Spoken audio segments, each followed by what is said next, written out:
আজকে আমরা এসেছি বর্ধমানে 108টা শিবের মন্দিরে। দিদি তোর কেমন লাগছে এখানে এসে? দারুণ লাগছে, ফার্স্ট টাইম আসলাম। অনেকগুলো মন্দির, প্রত্যেকটা মন্দিরে শিব ঠাকুরের মূর্তি আছে, অসাধারণ লাগছে। আমরা খুব এনজয় করছি, দারুণ লাগছে।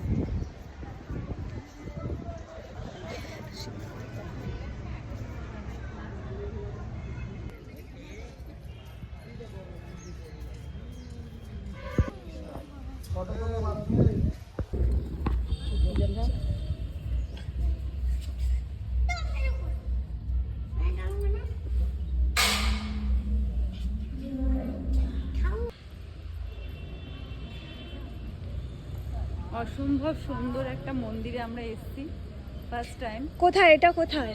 বর্ধমানে 108টা শিব মন্দির, অসাধারণ লাগছে। ফার্স্ট টাইম আসলাম। অনেক শিব, প্রত্যেকটা চূড়োর মধ্যে শিব ঠাকুর আছে।